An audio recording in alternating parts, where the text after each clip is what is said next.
మనం ఎప్పటినుంచో చాలా విషయాలు సిబిటి, ఆర్‌ఇబిటి అనే పదాలు లేకుండా ఇప్పుడు నేను కొన్ని వేల వీడియోలన్నీ కూడా ఆల్మోస్ట్ ఆల్ సిబిటి, ఆర్‌ఇబిటి రిలేటెడ్ అండి. ఆ పేర్లు ఉండవంటే నా పద్ధతిలో నేను చెప్తాను. ఎందుకంటే యూజువల్‌గా మీరు గమనించే ఉంటారు. ప్రపంచంలో పెద్ద పెద్ద సైన్స్ ఏదైతే ఉందో ఆ సైన్స్‌ని వాళ్ళు చెప్పినట్టుగా నేను చెప్పను.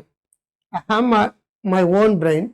I can utilise brain as a మీకు అర్థమయ్యేటట్టుగా చెప్తాను. నా పుస్తకాల్లో, సీడీలో ఏదైనా సరే. ఎవడైనా ప్రొవర్బ్ చెప్పాడంటే ఆ ప్రొవర్బ్ మారుతాను. ఎవడైనా కథ చెప్పాడు, కవిత చెప్పాడంటే ఆ కవితను కూడా మారుస్తాను. మనకేం తెలివి తక్కువ కదా! Indians are not that much of lower positions. ఇక్కడ 2 ఇంపార్టెంట్ ఉంటు సిబిటి, ఆర్‌ఇబిటి. ఆర్ఎన్ బెక్ అన్న ఆయన సిబిటిని రూపొందించాడనమాట. కాగ్నిటివ్ థెరపీ యాక్చువల్‌గా తర్వాత కాగ్నిటివ్ బిహేవియర్ థెరపీ అంటున్నారు. ఆర్‌ఇబిటి అంటే ఆల్బర్ట్ ఎల్లిస్ అన్న ఆయన ఆర్‌ఇబిటి చేశాడు. రెండిటికి దగ్గరగా ఒకేలాగా ఉంటాయి. ఆల్బర్ట్ ఎల్లిస్ మోడల్ ఏంటంటే ఏబీసీ మోడల్ అంటారు. దాన్ని కూడా సిబిటిలో కూడా 2 ఆల్మోస్ట్ ఆల్ ఒకటే. కానీ ఏంటంటే కొంచెం డిఫరెంట్ విధానాలు ఉంటాయి. ఏబీసీ మోడల్‌లో ఆల్బర్ట్ ఎల్లిస్ ఏదైతే ఉన్నాడో కాగ్నిటివ్ బిహేవియర్ థెరపీలో సిబిటి అనేది ఆర్ఎన్ బెక్ రూపొందించింది. ఆర్‌ఇబిటి అంటే rational emotive behaviour therapy. CBT అంటే cognitive behaviour therapy. Cognitive behaviour therapy Aaron Beck. REBT అంటే రేషనల్ ఎమోటివ్ బిహేవియర్ థెరపీ అంటే ఆల్బర్ట్ ఎల్లిస్. ఏబీసీ మోడల్ గురించి మనం బ్రీఫ్‌గా యాక్చువల్‌గా ఇది నేను వేరే విధంగా నేను చాలా వీడియోలో చెప్పాను. బట్ ఏంటంటే అక్కడ టెక్నికల్ వర్డ్స్ లేకుండా నా సొంత పద్ధతిలో చెప్పినాను అది. అది కూడా మీకు గుర్తు చేస్తాను మీకు. చాలా పుస్తకాల్లో నేను రాశాను. చాలా నా స్పీచ్‌లో కూడా ఉంటుంది. ఎందుకంటే వాళ్ళే మేధావులు ఏం కాదు కదండీ. అమెరికన్స్, బ్రిటిష్ వాళ్ళు కాదు కదా! We have our brains. అంచేతంటే మనకు కల్చర్ ఉంది, మైథాలజీ ఉంది, బోలెడన్ని ఫిలాసఫీ ఉంది. వాటి పద్ధతిలో నేను చెప్తుంటాను యూజువల్‌గా. ఏబీసీ మోడల్ అంటే యాక్టివేటింగ్ ఫ్యాక్టర్. ఒక ఇన్సిడెంట్ గానీ, ఒక సందర్భం గానీ, ఒక థాట్ గానీ, ఒక రుచి గానీ, ఒక చిక్కదనం గానీ ఏదోటి వచ్చినప్పుడు యాక్టివేటింగ్ ఈవెంట్ వచ్చినప్పుడు. బి అంటే బిలీఫ్ అనమాట. నమ్మకం. సి అంటే కన్సిక్వెన్సెస్ అనమాట. నేను ఇంకో పద్ధతిలో చెప్తున్నాను. ఏ అంటే స్టిమ్యులేషన్, బి అంటే బిలీఫ్ మైండ్, సి అంటే కాన్సిక్వెన్సెస్, రెస్పాన్స్. మార్చి చెప్తున్నాను. ఏబీసీ మోడల్‌లోనే నేను మార్చి చెప్తున్నాను. ఏబీసీ. ఏ అంటే యాక్టివేటింగ్ ఈవెంట్, బి అంటే బిలీఫ్, సి అంటే కాన్సిక్వెన్సెస్ అని చెప్పింది. నేనేం మారుస్తున్నాను చూడండి. ఏ అంటే స్టిమ్యులేషన్, బి అంటే బిలీఫ్డ్ మైండ్, సి అంటే రెస్పాన్స్. ఏ అంటే యాక్టివేటింగ్ ఈవెంట్ ఏంటంటే ఒకడికి ఆకలేసింది. ఇదే యాక్టివేటింగ్ ఈవెంట్ ఆకలి. బిలీఫ్ సిస్టమ్ ఏంటి? ఈ పేదలకి ఇలాగే ఆకలేస్తుంది. ఈ పేదలు పేదల్లాగా ఉండిపోతున్నారు. అంచేతటంటే పెద్దవాళ్ళని దోచేయాలి అనుకున్నాడు అనుకోండి. దట్ ఈజ్ వాడు నమ్మిన సిద్ధాంతం అది. రెస్పాన్స్ ఏంటి? దొంగతనం చేయడం కావచ్చు, అరాజకం కావచ్చు, మరొకటి కావచ్చు. ఆకలి రాజ్యం సినిమాలో స్టిమ్యులేషన్ ఏంటంటే నిరుద్యోగం ఉండేది. సపాటు ఎటు లేదు పాటైన పాడుగురు రాజధాని నగరంలో వీధి వీధి. ఇవన్నీ శ్రీశ్రీ గారు రాసిన పాటలు. అది అదే శ్రీశ్రీ గారు రాసిన అంటే శ్రీశ్రీ కొటేషన్ కమల్ హాసన్ శ్రీశ్రీని కొట్టేస్తుంటాడు ఎక్కువ. నిరుద్యోగం ఎక్కువ ఉండేది ఆ కాలంలో. నిరుద్యోగం ఎక్కువ ఉండేది. నిరుద్యోగం ఎక్కువ ఉన్నప్పుడు ఏంటంటే గవర్నమెంట్కి ఎగనెస్ట్గా కాస్త ఫైటింగ్లు గీటింగ్లు చేయడాలు లేదంటే మా కాలంలో యూజువల్గా యూత్ అంతా కూడా ఉద్యమాలని, కమ్యూనిజం అని, యూత్ ఆర్గనైజేషన్స్ అని రకరకాల అప్పుడు సినిమాలన్నీ ఆ విధంగానే వచ్చాయి. సో యాక్టివేటింగ్ ఫ్యాక్టర్ నిరుద్యోగం లేదా ఆకలి. బిలీఫ్ సిస్టమ్ ఏంటంటే దీనికి ఒకటే మనం ఉద్యమించాలి. రెస్పాన్స్ అంటే ఉద్యమించేవారు. ఇప్పుడు నీకు ఆకలి వేసింది. ఆకలి కామన్ అండి అది. బిలీఫ్ సిస్టంలో వెంటనే ఏదోటి తిననుంది, కక్క ముక్క లగ్గబెగ్గది. రెస్పాన్స్ ఏంటి? ఏది పెడితే తిన్నావు. నీకు షుగర్, బీపీలు, డయాబెటీస్ వచ్చింది. నీకు ఆకలేసింది, ఏది తినాలి అని నువ్వు డెసిషన్ తీసుకున్నావు. బిలీఫ్ సిస్టమ్ మార్చుకున్నావు. ఆకలి కామన్ అది. రెస్పాన్స్ అంటే ఆరోగ్యం అండి అది. నీకు ఆకలేసింది, బిలీఫ్ సిస్టంలో ఏంటంటే ఆకలికి కారణం నాకు నిరుద్యోగం, నాకు ఆర్థిక స్తోమత లేదు. ఇప్పుడు నేను ఏం చేస్తే ఆకలి తీరుతుంది? బాగా చదువుకుంటే కావచ్చు, క్రియేటివిటీ తోటి పనిచేయడం కావచ్చు, ఎంటర్‌ప్రెన్యూర్ స్కిల్స్ డెవలప్ చేసుకోవడం కావచ్చు, అరాజకంగా బస్సులు తగలబెట్టడంలో, స్టూడెంట్ ఉద్యమంలో అరుపులు కేకలదారో, లేదంటే చదువులు మానేసి ఎర్రజెండ ఎర్రజెండ అనవచ్చు, లేదంటే ఏబీవీపీ అంటే ఆర్ఎస్ఎస్ వాళ్ళ యొక్క, బీజేపీ వాళ్ళ యొక్క ఆ ఉద్యమాల్లో కానీ ఉంటే నాకు కెరీర్ పాడడంతో పాటు గవర్నమెంట్ ఆస్తులు తగలబడతాయని నువ్వు నమ్మేవు అనుకోండి, నమ్మకం మారింది ఇక్కడ. రెస్పాన్స్ ఏమొస్తుంది నీకు? నువ్వు ఇలా ప్రయత్నించావు, ఆకలి తీరలేదు, ఇలా ప్రయత్నించి నిరుద్యోగం తీరలేదు, ఇలా ప్రయత్నించావు, నీకు సమస్యలు తీరలేదు, ఇంకో విధంగా ప్రయత్నించి బిలీఫ్ మారింది ఇక్కడ. నమ్మకంతో ప్రయత్నించి రెస్పాన్స్ ఏంటంటే నీ ఆకలి నుంచి బయటపడడానికి ఏం చేయాలి? ఎంటర్‌ప్రెన్యూర్ స్కిల్స్ కావచ్చు. అప్పుడు ఉద్యోగాలు తక్కువ, వ్యాపారాలు పెట్టే ధైర్యం ఎవరికీ లేదు, అవకాశాలు తక్కువ. దాంతో ఏం చేసేవారు? ఎక్కడో ఒకటి రచ్చబండ దగ్గర సొల్లు కబుర్లు చెప్పుకున్నారు, ప్రయత్నం చేసేవారు కాదు. ఎవరైతే ఒకరో ఇద్దరో ప్రయత్నం చేశారో, ఉదాహరణకి వన్ ఆఫ్ ది నేను ఎగ్జాంపుల్స్ ఆ కాలంలో ఉద్యమాల్లో తిరిగినవన్నీ, ప్లస్ ఏంటంటే అది రాంగ్ వేలో వెళ్తుంది అని ఐడెంటిఫై చేసి నా బిలీఫ్ సిస్టమ్ మార్చుకున్నాక, అప్పటి వరకు నేను తొలికొడని పత్రిక ఎడిటర్ కానీ, ర్యాష్ జర్నలిస్ట్ కానీ, రెబలియన్ వ్యక్తి కానీ, ఎన్నో వందల ఉద్యమాలు పార్టిసిపేట్ చేసి ఆకలి కేకలు చూపించిన వాడిగా ఉండేవాడిని. తర్వాత నాకు అర్థమైంది, ఆ రెస్పాన్స్ కంటే సైకాలజీ యాక్టివేటింగ్ ఈవెంట్ అందరికీ కామన్. నా బిలీఫ్ సిస్టమ్ మారింది. నేను రెస్పాన్స్ ఏం చేశాను? ఇప్పుడు నేను సైకాలజీని పర్సనాలిటీ డెవలప్మెంట్ అండి, జీవితంలో ముందుకెళ్ళడానికి, లైఫ్లో ముందుకెళ్ళడానికి. ఈ ఏబిసి మోడల్లో ఆల్మోస్ట్ ఆల్ చాలా మంది సక్సెస్ అయ్యారు. ఇది నేను సక్సెస్ గురించి చెప్తున్నాను. ఏబిసి మోడల్ ఇంకా మార్చి చూడండి మీరు. యాక్టివేటింగ్ ఈవెంట్, యాంగ్జైటీ వచ్చింది, బిలీఫ్ సిస్టమ్ నాకు ఏదైనా అయిపోతుంది అంటో, రెస్పాన్స్ వెంటనే దేవుడి దండం పెట్టడం, చేతులు కొడుకోవడం, ఒళ్ళు నొప్పి వచ్చడం, తాళం వేసామో లేదా చెక్ చేయడము, ఇవన్నీ చేయడం అనమాట. యాక్టివేటింగ్ ఈవెంట్ ఏదో యాంగ్జైటీ మరొచ్చు. బిలీఫ్ సిస్టమ్, దీనికి నేను ఇలాగే స్పందించాలా, ఇంకే విధంగా స్పందించడం వీలేదా? అప్పుడు నాకు ఏదో అయిపోతుందని నేను నమ్మాను కాబట్టి నేను భయపడుతున్నాను, ఆందోళన పెడుతున్నాను. ఇప్పుడు నాకు వచ్చిన సమస్య అందరికీ వస్తుంది. ఇప్పుడు నేను స్టేబుల్గా ఉంటాను, బిలీఫ్ నేను మార్చుకుంటాను, రెస్పాన్స్ కూడా మారుతుంది. నీ నమ్మకం ఏదైతే ఉందో ఆ విధంగా రెస్పాన్స్ మారిపోతుంది. నేను చేయలేను అని నమ్మినప్పుడు, నీకు ఏదైనా కష్టమో బాధ మరొకటి వచ్చినప్పుడు ఆటోమేటిక్గా రెస్పాన్స్ ఏంటంటే నాకు కర్మరా బాగుంటాడు అని చెప్పేసి డిప్రెషన్కి వెళ్ళిపోవడం, సూసైడ్కి అటెంప్ట్ చేయడం, చచ్చిపోవాలనిపించడం, పదే పదే చేతులు కొట్టుకోవడాలు, లేదా కూడా దండం పెట్టడాలు, మరొకటి ఇంకోటి వస్తుంది అనమాట రెస్పాన్స్. అది ఇక నేను మళ్ళా మార్చి చెప్పాను, నీ కళ్ళజోడు ఏది పెట్టుకుంటే అలా కనిపిస్తుందని. ఈ బిలీఫ్ సిస్టంలో ఫ్రేమ్, రీఫ్రేమ్ అని రెండు ఉంటాయి. ఫ్రేమ్ అంటే ఫిక్స్డ్ ఒపీనియన్స్, ఫ్రేమ్ అంటారు అన్నాళ్ళ.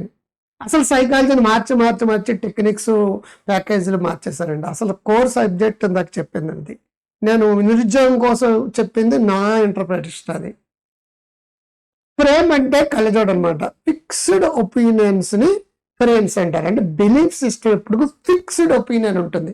ఒక టెన్షన్ వచ్చినా, భయం వచ్చినా, ఆందోళన వచ్చినా, హెల్త్ యాంగ్జైటీ వచ్చినా, హెచ్ఐవి వచ్చిందని నమ్మినా రెస్పాన్స్ ఎలా ఉంటుందంటే నాకు ఎలాగ హెచ్ఐవి వచ్చింది, నేను పోతాను అని చెప్పేసి మాటికి బ్లడ్ టెస్ట్లు చేయించుకోవడం, నేను అలాగే చచ్చిపోతాను, స్మోకింగ్ డ్రింకింగ్ అలవాటు పడిపోవడం, ఏదైనా స్కైలా పడిపోతుంది, నాకు ఏదైనా అయిపోతాను. స్టిమ్యులేటింగ్ ఫ్యాక్టర్ స్కైలా పడుతుంది అనుకోండి, బిలీఫ్ సిస్టమ్ స్కైలా పడితే అందరూ పోతాం. రెస్పాన్స్ ఏంటి? ఆ విధంగానే 45 ఏళ్ల క్రితం బిహేవ్ చేశారండి. Corona stimulating factor corona. Belief system అంటే కరోనా వస్తే నాకు ఈ పని అయిపోతుంది. రెస్పాన్స్ అంటే గుండె దాడ ఉంది, భయం ఉంది, చచ్చిపోవాలనుకుంటుంది, చంపేయాలనుకుంటుంది, నాకు ఏదో అయిపోతుంది అని చెప్పేసి విపరీతంగా హెల్త్ ఫియర్స్ వచ్చినాయి. రెస్పాన్స్. స్టిమ్యులేటింగ్ ఫ్యాక్టర్ ఏంటి? కరోనా. బిలీఫ్ సిస్టమ్ ఏంటి? ఇది ఒక వైరస్, వస్తుంది పోతుంది, ఇప్పుడు నేను జాగ్రత్తగా ఉంటాను, ఆరోగ్య నియమాలు పాటిస్తాను, డెఫినెట్గా కాన్ఫిడెంట్గా ఉంటాను అంటే నీకు రెస్పాన్స్ ఎలా వస్తుంది? స్ట్రాంగ్గా ఉంటావు. ఇది ఈ స్ట్రాంగ్నెస్ నేను 2020లో ఎన్ని వేల మందికి, లక్షల మందికి క్రియేట్ చేసిన, ఎన్ని టీవీ ప్రోగ్రామ్స్ ఇచ్చాను. సో నీ బిలీఫ్ సిస్టమ్. ఫ్రేమ్ అంటే ఫిక్స్డ్ ఒపీనియన్ అంటాను, అంటే బీని ఫిక్స్డ్ ఒపీనియన్ అంటే ఫ్రేమ్. ఎన్ఎల్పీలో మార్చి చెప్తాను. ఈ ఫిక్స్డ్ ఒపీనియన్ అంటే ఎర్రద్దాలు చెప్తే ఎర్రగా, నల్లద్దాలు చేస్తే నల్లగా, పచ్చద్దాలు. మళ్ళా నేను చెప్పిన పద్ధతి ఉంది, చాలా సంవత్సరాలకు చెప్తాను. సృష్టి దృష్టివాద. ఏ దృష్టితో చూస్తే అలా కనిపిస్తుంది, ఏ కళ్ళతో చూస్తే ప్రపంచం అలా కనిపిస్తుంది, నల్లద్దాలు చూస్తే అలా కనిపిస్తుంది, ఎర్రద్దాలు చూస్తే ఎర్రగా కనిపిస్తుంది, పచ్చ కామెర్లలోకి లోకమంతా పచ్చగానే కనిపిస్తుంది. నేను చెప్పిన దృష్టి సృష్టివాదం మన ఫిలాసఫీలోది, ఫ్రేమ్స్ అనేది ఎన్ఎల్పీలోది, పారాడైమ్ అనేది సైకాలజీలోది, పర్సెప్షన్ అనేది కూడా సైకాలజీలోది, బిలీఫ్ అనే సిస్టమ్ ఇది ఏబిసి మోడల్. బిలీఫ్ అనేది ఏదైతే ఉందో ఆర్ఈబీటీలో కానీ సిబిటీలో కానీ ఉంటుంది. ఒకే విషయాన్ని 100 మంది 100 రకాలుగా చెప్తారు. విషయాన్ని అర్థం చేసుకుంటే చాలు మీరు. విషయాన్ని అర్థం చేసుకుంటే చాలు. సో నీకు ఏవైతే కారణంగా ట్రిగ్గర్స్ వస్తున్నాయో ఆ ట్రిగ్గర్స్ని ఏమంటాం మనం, యాక్టివేటింగ్ అంటే ట్రిగ్గర్ అంటాం. ఆ బిలీఫ్ నువ్వు నమ్ముతున్నావు, నాకు ఇది వస్తే అయిపోతుంది, ఇది వస్తే ఇలా జరుగుతుంది, ఇది వస్తే ఇలా జరుగుతుంది, ఇది వస్తే ఇలా వచ్చింది, నమ్ముతున్నావు, సేమ్ రెస్పాన్స్ అని నీకు వస్తుంది. నెగటివ్ ట్రిగ్గర్స్ వల్ల బిలీఫ్లో రికార్డ్ అయితే ఆటోమేటిక్గా రెస్పాన్స్ అనేది నెగిటివ్గానే ఉంటుంది. నీకు ఒక సమస్య వచ్చింది, బిలీఫ్ అయితే సమస్య వస్తే నా కష్టాలు అన్ని బాధలే, నా లైఫ్ ఇంక వేస్ట్ అయిపోతుంది అనుకున్నాడు. రెస్పాన్స్ నీకు టెన్షను, భయం, ఆందోళన, కోపం, దుఃఖం, చచ్చిపోవాలనిపించడం, తాగడం, సిగరెట్ కాల్చడం, నా కర్మ, బద్ధకం, ఇవన్నీ వస్తాయి. స్టిమ్యులేషన్ అనేది అందరికీ కామనే, అందరికీ కష్టాలు, బాధలు మరొకటి ఉంటాయి. బిలీఫ్ ఏంటంటే ఒక సమస్య వచ్చింది, బిలీఫ్ ఏంటంటే సమస్యను సక్సెస్గా మార్చుకుంటాం. రెస్పాన్స్ ఏంటంటే సమస్యను సక్సెస్గా మార్చుకోవడానికి ప్రయత్నం చేస్తాం. స్టిమ్యులేటింగ్ ఫ్యాక్టర్ ఏంటి, ట్రిగ్గర్ ఏంటి, ప్రాబ్లం అండి. ఈ ప్రాబ్లం తగ్గదే నేను నమ్మేస్తున్నాను. రెస్పాన్స్ ఏంటి, ఫ్లాట్ అయిపోతావు, పానిక్ అయిపోతావు, అయిపోయి నాకు అన్ని ప్రాబ్లమ్స్, నా జాతక చక్రం బాగాలేదు, మా horoscope is not supporting, numerology, hammerology, murmurology, vastu బాగాలేదు, కాలం కలిసి రాలేదు, తిథులు, నక్షత్రాలు అన్నీ చూసేస్తాం. ప్రాబ్లం నీకు వచ్చింది, నాకు వచ్చింది. Problem is a stimulating factor. నమ్మకం మార్చాలి, బిలీఫ్ మార్చాలి. ఈ ప్రాబ్లం అంటే నాకు అవకాశం, ప్రోగ్రెస్ అవ్వడానికి అవకాశం, నాకు ఏదో మంచి చేయడం కోసం ఈ ప్రాబ్లం వచ్చింది అని అనుకున్నప్పుడు రెస్పాన్స్ ఏంటంటే ఆ ప్రాబ్లమ్ని పరిష్కరించుకోవడానికి ట్రై చేస్తావు, నీకు ప్రోగ్రెస్ వస్తుంది. Problems are stepping stones for progress. ఈ సెంటెన్స్ కూడా ఇంగ్లీష్లో నేను కనిపెట్టిందే, మీకు ఎక్కడ మీకు dictionary. Failures are stepping stones for success అనేది మీకు కనిపిస్తుంది. Problems are stepping stones for progress అనేది ఎక్కడ ఉండదు, అది నా వర్డ్స్. చాలా ఇంగ్లీష్ పదాలు, కవితలు, పిట్ట కథలు, కవితలు అన్నీ కూడా నేను ఓన్గా రూపొందించుకున్నాను, మీకు ఎక్కడ దొరకవు. అఫ్ కోర్స్ అందరూ నావన్నీ కాపీ కొట్టేస్తున్నారు, అది వేరే సంగతి. కొట్టుకున్నారు. నాకు బర్ర ఉంది, మళ్ళీ కొత్త పదం నేను తయారు చేసుకోగలను. This is the important. So నువ్వు రాసుకో, నీకు ట్రిగ్గర్స్ ఏంటావు, నీ బ్రెయిన్ బిలీఫ్ సిస్టమ్ ఏంటుంది అనేది నీకు అర్థం చేసుకో, సేమ్ రెస్పాన్స్ వస్తుంది. నువ్వు రాసుకో ట్రిగ్గర్స్ ఏంటావు, నీ నమ్మకాలు మార్చుకుంటే నీ కళ్ళజోడు మార్చుకో. పారాడైమ్ అంటే పెయిర్, ఏ డైమండ్, పెయిర్ అంటే 2, ఏ అంటే 1, డైమ్ అంటే అద్దాలని. పారాడైమ్, షిఫ్ట్ ద పారాడైమ్ అంటాం. పారాడైమ్ షిఫ్టింగ్ అంట. ప్రొయాక్టివ్ వే, రియాక్టివ్ వే. రియాక్టివ్ వే అంటే కోపం, ద్వేషం, భయం, ఆందోళన వస్తుంది. ప్రొయాక్టివ్ అంటే ప్రతి ప్రాబ్లంకి ఒక అవకాశంగా తీసుకుని ముందుకెళ్ళిపోతాం. రియాక్టివ్ కలర్ పెట్టుకుంటే ప్రతి చిన్న నెగిటివ్ థింకింగ్, భయం, ఆందోళన, దుఃఖం, యాంగ్జైటీ, టెన్షన్, ప్యానిక్, ఓసిడీకి అన్నీ వచ్చేస్తాయి. ఈ కలర్ తీసేసి రెండో కలర్ పెట్టుకుంటే ప్రోయాక్టివ్. చూసారు, ఆఫ్టర్ ఆల్ ఒక సిబిటి ఆర్ఈబిటి కూడా ఏం చెప్పాడో ఎంత, నేను ఎన్ని వెర్షన్స్ చెప్పాను చూసారా, అన్ని వెర్షన్స్. అది మీ ట్రిగ్గర్స్ రాసుకోండి, మీ నమ్మకాలు మార్చుకోండి, నమ్మకాల సుడిగుండాల నుంచి బయటపడండి. ఈ కాన్సిక్వెన్సెస్, కొత్త రెస్పాన్స్ వస్తుంది. మధ్యలో పెట్టవలసింది కర్మ. సో ఇటు నుంచి వచ్చేది ఏమి మారదండి, అందరికీ ప్రాబ్లము, కష్టాలు అన్నీ ఉంటాయి. బట్ మధ్యలో ఉన్న బీజ్ ది బిలీఫ్డ్ మైండ్, మీ నమ్మకం, ఆ ప్రాబ్లం వల్ల మీకు ఏమవుతుందో నమ్ముతున్నారో, you will get the same response. What you so you can reap back అంటే ఏది నాటితే అది వస్తుంది అంటాం. ఇక్కడ ఏంటంటే ఏది నాటాలో డిసిషన్ తీసుకోవడమే బిలీఫ్డ్ మైండ్ అంటే. మీరు నమ్మకం అనేది పర్ఫెక్ట్, అది విత్తనం కరెక్ట్గా ఉండాలి. ఆకలి వేసింది, ఆకలికి అనుగుణంగా నువ్వు ఏం చేయాలనేది డెసిషన్ తీసుకోవాలి. Rational mind. అందుకే ఆర్ఈబిటిలో రేషనల్ ఎమోటివ్ బిహేవియర్ థెరపీ. మీకు వచ్చే థాట్ రేషనలైజ్ ద థాట్స్, ఇది వల్ల ఇది వస్తే ఇది జరుగుతుందట అనేది నమ్మకం. ఇది వస్తే ఎలాగో కూడా జరగచ్చు అనేది మీ బిలీఫ్ని చేంజ్ చేసుకోవడం. Rationalise your emotive. Cognitive behaviour therapy అంటే కాగ్నిషన్స్ అంటే థాట్స్, బిహేవియర్ అంటే బిహేవియర్, ప్రవర్తన టీ అంటే థెరపీ. కాగ్నిషన్స్ అంటే thought, it's a fancy word for thoughts and చాలా మంది కాగ్నిషన్స్ అంటే తెలియదు. కాగ్నిషన్స్ అంటే it's a fancy name for thoughts అనమాట. థాట్కి ఒక చక్కటి పదం అది. సో సి బదులు టీ పెట్టండి. కాగ్నిషన్స్ అంటే థాట్స్ అన్నాను కదా, థాట్స్ అంటే TBT, thought behaviour therapy. ఆర్ఈబిటి, rational emotive behaviour therapy. నీకు వచ్చే థాట్ నిజమా కాదా, వాస్తవమా కాదా, రేషనలైజ్. నమ్మేద్దు గుడ్డిగా, రేషనలైజ్. ఇప్పుడు దాన్ని మార్చి రాయి, కొత్త నమ్మకంతో ఉండు. నాకేదో మంచి జరగడం కోసం ఇది థాట్ కష్టం, అందరికీ థాట్స్ వస్తాయి. ఆ థాట్ అని నువ్వు స్పందించే విధానాన్ని మార్చుకోవాలంటే నీ నమ్మకం నమ్మకాల సుడిగుండ నుంచి బయటపడండి. గతంలో నువ్వు ఎలా నమ్మవో అలాగా వద్దు. రీఫ్రేమ్, పాత అద్దాలు తీసేసాయి, కొత్త అద్దాలు పెట్టుకో. దృష్టి సృష్టివాదం అంటే అది, నువ్వు ఎలా చూస్తే అలాగా నడుతుంది. యద్భావం తద్భవతి. ఏ కంటితోటి చూస్తే ప్రపంచం ఎలా కనపడుతుంది, ఏ కంటితోటి చూస్తే ఆ రంగులో కనిపిస్తుంది. నీకు జబ్బున్న నమ్మకంతో చూస్తే జబ్బులు కనిపిస్తాయి, డబ్బున్న నమ్మకంతో చూస్తే డబ్బులు కనిపిస్తాయి. ప్రేమ అనే అర్థంతో చూస్తే ప్రేమ కనిపిస్తుంది, కోపం అనే అర్థంలో చూస్తే కోపం కనబడుతుంది. టెన్షన్, యాంగ్జైటీ, భయం అనే అర్థం చూస్తే ప్రతిదానికి డర్నా డర్నా డర్నా డర్నా మనా హాయ్ ఆర్ డర్నా జరూర్ హాయ్. జరూర్ హాయ్ అనే వాళ్ళు ఎక్కువైపోయారు, మనా హాయ్ అనే వాళ్ళు కావాలి.